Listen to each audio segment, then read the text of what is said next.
Sikap Sintayong soal Yance Sayuri bela PSM Makassar padahal absen perkuat timnas Indonesia karena cedera.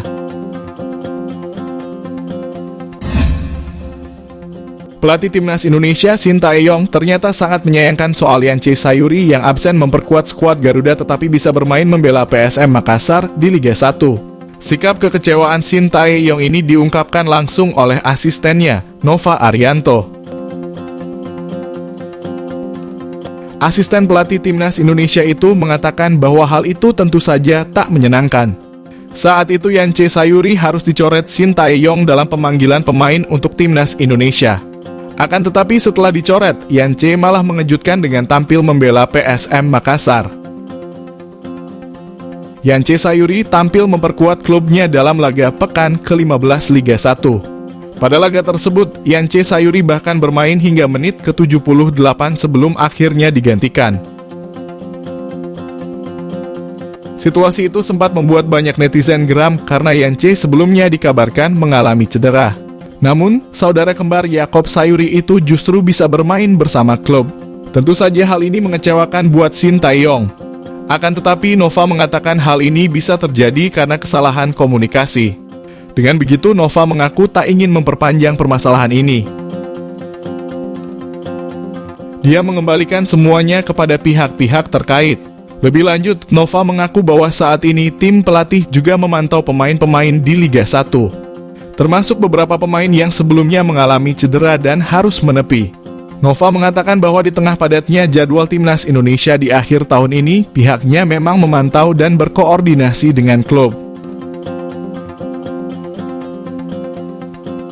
Dia mengatakan bahwa memantau kondisi pemain dari cedera juga dilakukan agar tahu perkembangan ke depan. Salah satu kabar bagus yang datang adalah terkait Yakob Sayuri yang sebelumnya mengalami cedera. Nova Arianto mengatakan bahwa pemain PSM itu sudah membaik dan saat ini dalam proses penguatan. Untuk itu setelah ini tim pelatih juga bakal memantaunya di pertandingan Liga 1. Termasuk Jordi Amat yang sebelumnya juga harus absen membela timnas Indonesia melawan Brunei Darussalam karena mengalami cedera. Asisten Sintayong ini mengatakan bahwa semuanya terus dipantau baik pemain yang merumput di klub dalam negeri maupun luar negeri. Sementara itu timnas Indonesia dalam waktu dekat akan menghadapi putaran kedua kualifikasi Piala Dunia 2026 zona Asia. Tim Merah Putih dalam ajang ini bergabung dalam grup F. Persaingan bakal dimulai pada 16 November dengan melawan Irak. Setelah itu pada laga berikutnya, skuad Garuda menghadapi Filipina pada 21 November. Kemudian laga melawan Vietnam masih bakal berlangsung pada Maret 2024. Bakal ada wajah baru di skuad timnas Indonesia pada putaran kedua kualifikasi Piala Dunia 2026.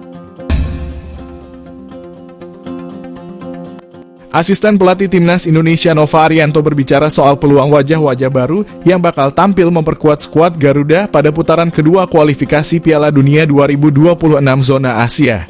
Seperti diketahui, timnas Indonesia mengantongi tiket ke putaran kedua kualifikasi Piala Dunia seusai mengalahkan Brunei Darussalam dalam 2 leg. Dalam laga yang berlangsung itu, timnas Indonesia menang identik atas Brunei Darussalam. Sehingga tim asuhan Sintayong menang agregat. Dengan hasil itu, timnas Indonesia memastikan lolos ke putaran kedua dan dipastikan masuk grup F. Pada grup F, tim Merah Putih bakal menghadapi perjalanan yang berat. Sebab timnas Indonesia bergabung dengan Irak, Vietnam, dan juga Filipina. Untuk menghadapi laga itu, ternyata tim pelatih timnas Indonesia tak tinggal diam. Tim pelatih dipastikan bakal kembali memantau bergulirnya Liga 1. Sintayong memang terlihat bertekad membawa timnas Indonesia bisa banyak berbicara di kualifikasi Piala Dunia. Oleh karena itu, tim pelatih bahkan mengirim tim analis untuk memantau langsung pertandingan Irak melawan Yordania dalam laga persahabatan. Namun, sepertinya tak terhenti di situ. Nova Arianto mengatakan bahwa ada peluang untuk bisa menambah wajah baru atau pemain baru yang bakal dipanggil ke timnas Indonesia. Sehingga tak menutup kemungkinan Sintayong bakal memanggil beberapa pemain baru untuk menghadapi putaran kedua kualifikasi Piala Dunia zona Asia.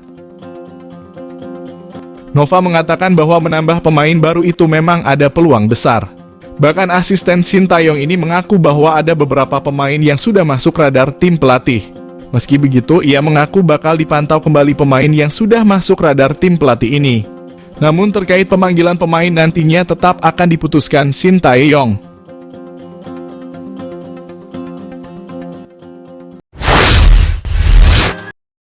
Tidak TC di Jakarta, Timnas Indonesia langsung bertolak ke Irak pada 12 November.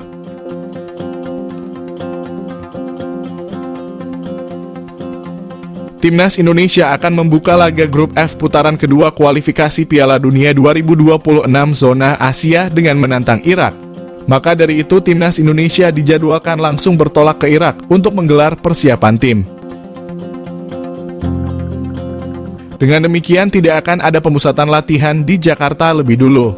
Setelah lawatan ke Irak, Timnas Indonesia masih akan menjalani satu pertandingan lagi di grup F pada November, yakni melawan Filipina.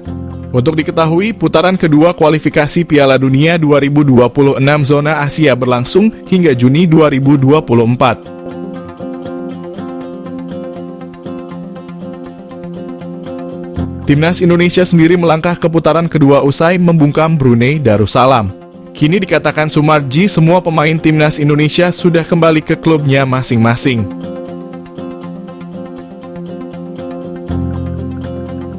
Sementara itu, pelatih Timnas Indonesia Shin Tae-yong mengakui bahwa laga tandang melawan Irak akan berjalan sulit.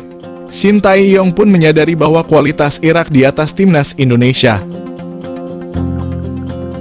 Berkaca dari ranking FIFA, Irak menduduki peringkat ke-69. Sementara Timnas Indonesia berada di posisi ke-147. Kendati begitu, Shin Tae-yong meminta anak asuhnya agar tidak gentar.